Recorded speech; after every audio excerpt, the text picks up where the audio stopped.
കഴിഞ്ഞ വർഷം ജനുവരിയിൽ വീട്ടിൽ നിന്നും ടൌണിലേക്കാണ് പോകുന്നത് എന്ന് പറഞ്ഞ് സ്വന്തം വീട് വിട്ടുപോയ പരപ്പനങ്ങാടി സ്വദേശി അബ്ദുൾ റസാഖ് എന്ന കുഞ്ഞുമോൻ എന്ന വിളിപ്പേരുള്ള അബ്ദുൾ റസാഖിനെ തേടിയാണ് അദ്ദേഹത്തിന്റെ ഭാര്യ അഫ്സത്തും 2 കുട്ടികളും അഫ്സത്തിന്റെ സഹോദരനും ഇന്ന് പ്രവാസ ലോകത്തിലെത്തിയിരിക്കുന്നത്. സ്ഥിരമായി വീട് വിട്ടു പോകുന്ന പ്രകൃതക്കാരനാണ് അബ്ദുൾ റസാഖ് എന്നാണ് അഫ്സത്ത് അവകാശപ്പെടുന്നത്. അബ്ദുളിനെ കുറിച്ച് കൂടുതൽ നമുക്ക് അഫ്സത്തിനോട് തന്നെ ചോദിച്ചറിയാം. നിങ്ങളൊക്കെ കുഞ്ഞുമോൻ വിളിക്കുവല്ലോ അല്ലെ? റസാഖ് എന്നാണ് ശരിക്കുള്ളത്. അബ്ദുൾ റസാഖ് നാട്ടിലൊക്കെ കുഞ്ഞുമോൻ എന്ന് പറഞ്ഞാലേ അറിയുള്ളൂ അല്ലെ? അപ്പൊ പുള്ളി ഇങ്ങനെ മുങ്ങണ പണി തന്നെയാണ്. മുങ്ങണ പണിയാണ്. 3 കുട്ടികളുണ്ട്. മൂത്തത് 16 വയസ്സായി പെൺകുട്ടിയാണ്. ഇതിന്റെ മൂത്തതുണ്ടാ? 16 വയസ്സ് പ്രായമായി. പുള്ളി എന്ത് ജോലിക്കാരനാ? ഇവിടെ ആകുമ്പോ കടപ്പുറ ജോലിക്ക് മത്സ്യത്തൊഴിലാളി. പിന്നെ നാട് വിട്ടുപോയി എന്ത് ജോലി എടുക്കും? എത്ര പ്രാവശ്യം പോയിട്ടുണ്ട് നിങ്ങളിപ്പോ കല്യാണം? എന്റെ കല്യാണം കഴിയാൻ മുന്നേ ഒരു പ്രാവശ്യം പോയിക്കണെന്ന് പറഞ്ഞു. ഞങ്ങളറിയൂല. എന്റെ കല്യാണം കഴിഞ്ഞിട്ട് പിന്നെ പിറ്റത്തെ കൊല്ലം കല്യാണം കഴിഞ്ഞ് മോളെ വയറ്റുള്ളപ്പോ ഇതുപോലെ പോയി 2 കൊല്ലം നിന്ന് പോയി. പിന്നെ അത് കഴിഞ്ഞതിന്റെ ശേഷം 3 മാസം 6 മാസമൊക്കെ അങ്ങനെ പോകും. എവിടേക്കാന്ന് എനിക്കറിയില്ല. ഇവിടെ പോയി കഴിഞ്ഞാൽ സ്വിച്ച് ഓഫ് ആണ് ഫോണ് ചെയ്യൂല. ഒരു വിവരം ഉണ്ടാവില്ല. ഭക്തിയുള്ള ആളാ? ഭക്തിയൊക്കെ ഉള്ള ആളാ? എപ്പോഴും നിസ്കാരമൊക്കെ ഉള്ള ആളാ? അങ്ങനത്തെ ഒരാളൊന്നും ഇവിടെ ഉണ്ടാവുമ്പോ അങ്ങനെയൊക്കെ ഉണ്ട്. ഇവിടുന്ന് വിട്ടാൽ എന്താണെന്ന് അറിയില്ല. പൊതുവെ അങ്ങനെയുള്ള വല്ല പിന്നെ ദർഗകളിലേക്കോ അല്ലെങ്കിൽ വല്ല ജാറത്തിലേക്കോ ആണ് പോകുന്നത്. അതൊന്നല്ല. ചീട്ടുകളിയുള്ള ആളാ? അങ്ങനെ ചീട്ടുകളിയൊന്നും ഇല്ല. വെള്ളടി വെള്ളടി അതിലാണ് ഈ പോണത്. അത് അടിച്ചിട്ടാണ് ഈ പോണത്.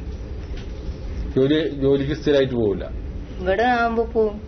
ഇതുപോലെ കൂട്ടുകാരായിട്ട് മുങ്ങി പോണതാണോ അതോ? അതറിയില്ല എനിക്ക്. നിങ്ങളോടൊന്നും പറയില്ല? അറിയില്ല. ഇത് വരുന്നെന്ന് പറഞ്ഞ ടൗണിലേക്കാണ് പറഞ്ഞപ്പോ പോയത്. ഇതിപ്പോ എത്രയായി പോയിട്ട്? ഇപ്പൊ പോയിട്ട് 1.5 വർഷമായി. സാധാരണ എത്ര നീണ്ടു നിൽക്കാറില്ല? കല്യാണം കഴിഞ്ഞ ഉടനെ പോയപ്പോ 2 കൊല്ലം നിന്നി.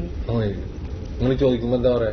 ഞാൻ ഇവിടെ മംഗലാപുരത്താണ്, പിന്നെ കണ്ണൂരാണ്, മലേഷ്യയിലാണ്, ഇങ്ങനെല്ലാം പറയും. ഗുജറാത്തിലാണ് ഒക്കെ ചോദിച്ചു. തൊള്ളയിന്ന് വെറും കളവാൻ വരില്ലേ. ചീത്ത പറയുന്നില്ലേ? പറഞ്ഞിട്ട് എന്താണ്? പിന്നെന്താ ഇത്തവണ ഇവിടെ വരാൻ തോന്നിയത്? 1.5 വർഷമല്ലേ ആയിട്ടുള്ളൂ. എന്തെങ്കിലും ഒരു ഇൻസിഡന്റ് ഉണ്ടായിട്ടുണ്ടെന്ന് പറഞ്ഞിട്ടുണ്ടായിരുന്നു. ഇയാളിപ്പോ പോയിട്ട് 1.5 വർഷം കഴിഞ്ഞ് അതിനുശേഷം ഇയാൾ യൂസ് ചെയ്യുന്ന മൊബൈലിലേക്ക് ഞങ്ങൾ ഈ കുട്ടി അടിച്ചപ്പോൾ റിങ് ചെയ്യുന്നുണ്ട്. അങ്ങനെ അടിച്ചപ്പോൾ റിങ് ചെയ്തപ്പോൾ ഞങ്ങൾ വിളിച്ചു. എന്താണ് നിങ്ങൾ എവിടെയാണ് എന്താണെന്ന് ചോദിച്ചപ്പോൾ ആന്ധ്രയിലാന്ന് പറഞ്ഞു. ആന്ധ്രയിലാന്ന് പറഞ്ഞപ്പോൾ ആന്ധ്രയിൽ എവിടെയാന്ന് പറഞ്ഞാൽ വ്യക്തമായിട്ട് പറഞ്ഞിരുന്നില്ല. അങ്ങനെ പിന്നെ ഇയാളെ അറിയുന്ന കുറച്ച് ആൾക്കാരെ മറ്റേ കണ്ണൂരൊക്കെ ഉണ്ട്, അവരുടെ അടുത്ത് ഞങ്ങൾ പോയി. നിങ്ങൾക്ക് വല്ല കോളുകളുണ്ടോ, ഇയാൾ വിളിച്ചിട്ടുണ്ടോ എന്ന് ചോദിച്ചു. അപ്പോൾ പറഞ്ഞാൽ അന്ന് പോയതാണ്, പിന്നെ ഞങ്ങൾക്കൊരു വിവരമില്ല. അങ്ങനെ ഇയാൾ വേറെ വിവാഹം കഴിച്ചിട്ടുണ്ടോ ഇല്ലോ എന്ന് അറിയാൻ വേണ്ടി വയനാടൊക്കെ ഞാൻ പോയി. അവിടെയൊക്കെ ഇയാൾ ബന്ധമുണ്ട്. വയനാട് 2-3 ജുമാ മസ്ജിദിൽ മറ്റേ വിവാഹ രജിസ്ട്രേഷനിൽ പോയി ഞാൻ പരിശോധിച്ചു. അവിടുത്തെ മഹല്ലിലെ ആൾക്കാരൊക്കെ കണ്ട്. അപ്പോൾ അവരെ പരിശോധിച്ചപ്പോൾ അങ്ങനെ ഒരു കല്യാണം നടന്നതായിട്ടില്ല. പിന്നെ അതൊക്കെ കഴിഞ്ഞതിന് ശേഷം ഇയാൾ ആദ്യം യൂസ് ചെയ്യുന്നൊരു മൊബൈലിലെ നമ്പറിലേക്ക് കുറച്ച് മുമ്പ് അടിച്ചപ്പോൾ വേറെ ആളാണ് അത് എടുത്തത്, ഫോൺ എടുത്ത്. അപ്പം ഞാൻ അയാളോട് കാര്യങ്ങളൊക്കെ പറഞ്ഞു. അതങ്ങനെ നമ്മൾ ബന്ധപ്പെട്ട ഒരാൾ യൂസ് ചെയ്ത നമ്പറാണിത്. അപ്പോൾ ഇയാളെ പറ്റി വല്ലതും കിട്ടുകയാണെന്നുണ്ടെങ്കിൽ ഇങ്ങനെയൊക്കെയാണ് സംഭവങ്ങൾ. ഇയാൾ പോയിട്ട് ഒരുപാടായി, അപ്പോൾ എന്തെങ്കിലും ഒന്ന് വിവരം അറിയിക്കണം. അങ്ങനെ കുറച്ച് ദിവസം കഴിഞ്ഞപ്പോൾ അയാൾ എനിക്ക് കൊണ്ട് വിളിച്ചിട്ട് പറഞ്ഞു, നിങ്ങൾ അന്വേഷിച്ച ആൾ ഈ നമ്പറിലേക്ക് വിളിച്ചിട്ടുണ്ട് പറഞ്ഞു. അങ്ങനെ അയാൾ വിളിച്ച നമ്പർ ഞാൻ വാങ്ങി. വിളിച്ച് ആ നമ്പറിലേക്ക് എൻ്റെ 4ാമത്തെ പെങ്ങളെ ഭർത്താവ് വിളിച്ചപ്പോൾ ശബ്ദം കേട്ടപ്പോൾ ഞങ്ങൾക്ക് മനസ്സിലായി ഇയാൾ തന്നെയാണ്. അപ്പം തന്നെ ഇയാൾ കട്ട് ചെയ്തു. ഫോൺ കട്ട് ചെയ്തിട്ട് 10 മിനിറ്റ് കഴിഞ്ഞ് വിളിച്ചിട്ട് പറഞ്ഞു, ഞാനിങ്ങനെ ഒരു സ്ഥലത്തുണ്ട്, ആന്ധ്രയിലാന്ന് പറഞ്ഞു. അപ്പോൾ ഞങ്ങൾ പറഞ്ഞു, നിങ്ങളെന്താണ് ഇങ്ങനെ പോയിട്ട് വിളിക്കാത്തത് അങ്ങനെയൊക്കെ ചോദിച്ച്. അപ്പോൾ ഞാനിങ്ങനെ ഒരു ചില ഇതിൽ പെട്ടിക്കാണ്, ഞാനിങ്ങനെ ഒരു ജോലി ചെയ്യുന്നുണ്ട്, എനിക്ക് കുറച്ച് പൈസ ഇവിടുന്ന് കിട്ടാനുണ്ട്. അപ്പോൾ ഞാൻ പറഞ്ഞു, നിങ്ങൾ ഈ പോയിട്ട് ഒരുപാട് 1.5 വർഷമായി, ഇതിനടുത്ത് നിങ്ങളിങ്ങനെ വിളിക്കാത്തുണ്ട്. അങ്ങനെ പറഞ്ഞു, ഞാൻ വിളിക്കാം, ഞാൻ ഇന്ന ഡേറ്റിന് നാട്ടിലേക്ക് വരാമെന്ന് പറഞ്ഞു. അങ്ങനെ കഴിഞ്ഞ 27-ാം തീയതി വരാമെന്ന് പറഞ്ഞു വിളിച്ചു. അങ്ങനെ ഇയാൾ കോഴിക്കോട് വന്നെന്ന് പറഞ്ഞു. അപ്പോൾ ഞങ്ങൾ പറഞ്ഞു, നിങ്ങൾ വീട്ടിലേക്ക് വന്നാൽ മതി, നിങ്ങളെന്താണ് അവിടെ നിന്നിട്ട് ഈ കോഴിക്കോട് വന്നിട്ട് ഇങ്ങോട്ട് വിളിച്ചിട്ട് ഇങ്ങനെ വരാമെന്ന് പറഞ്ഞു. അപ്പോൾ പറഞ്ഞു, ഇനി ഈ നമ്പറിലേക്ക് വിളിക്കണ്ട, ഞാൻ 27-ാം തീയതി രാത്രി നാട്ടിലേക്ക് എത്തുന്നു പറഞ്ഞു. കഴിഞ്ഞ മാസം അങ്ങനെ 27-ാം തീയതി കാത്തു, 28-ാം തീയതി കാത്തു. പിന്നെ ആ നമ്പറിലെടുത്തപ്പോൾ സ്വിച്ച് ഓഫ്. സ്ഥിരം പരിപാടിയാണ് സ്വിച്ച് ഓഫ്. അപ്പോൾ നമ്മൾ വന്നാൽ നേരാവും. നേരാവില്ലെങ്കിൽ എന്റെ അടുത്ത് പൊന്നു പൈസ തന്നോട്ടെ, ഇപ്പൊക്ക് നോക്കാൻ പറ്റൂലെങ്കിൽ. ഒന്നും പൈസ ഒക്കെ എടുത്ത് മൂപ്പര് ഇതാക്കി അല്ലേ? ഒരു വീട് എന്ന് പറയാൻ വീടില്ല, ഒരു ഷെഡിലാ താമസം.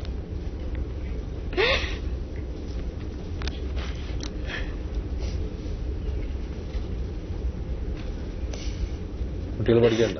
കുട്ടികൾ മൂത്ത കുട്ടി പെൺകുട്ടി +1 ആണ് ഈ പ്രാവശ്യം. ഇവര് 6ാം ക്ലാസ് 5ാം ക്ലാസ്.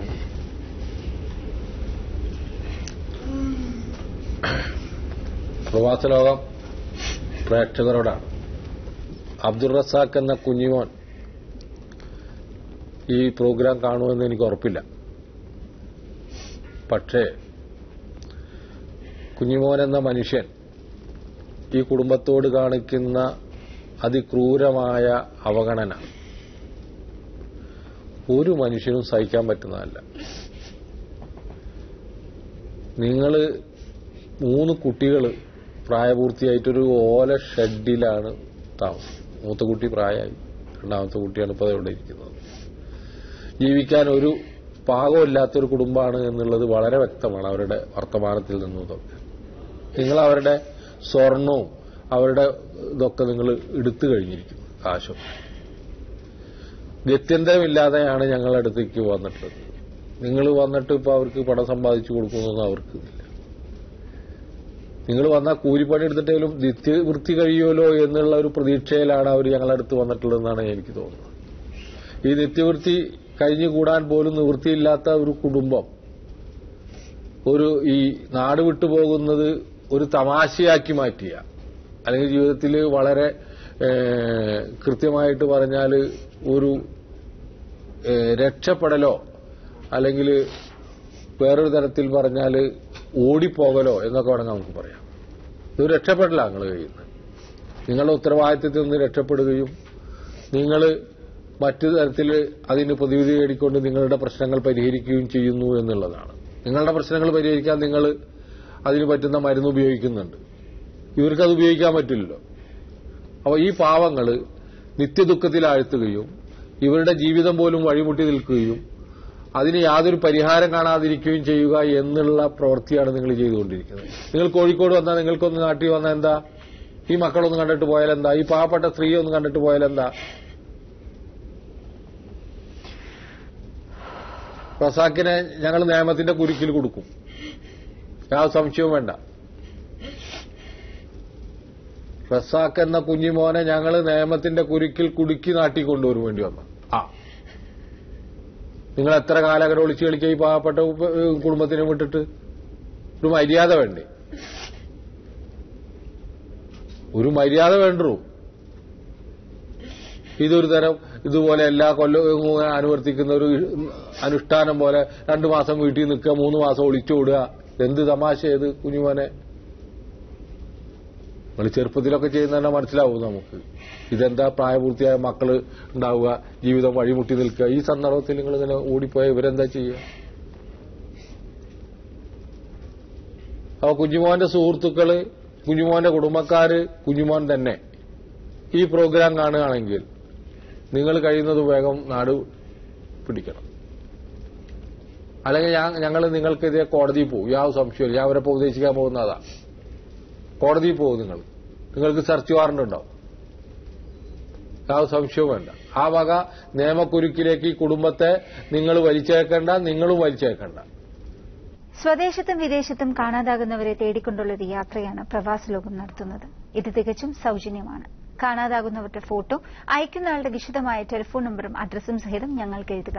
എഴുതേണ്ട വിലാസം: പ്രവാസ ലോകം, കൈർലി TV, കൈർലി ടവർ, പാളയം, ട്രിവാൻഡ്രം 34.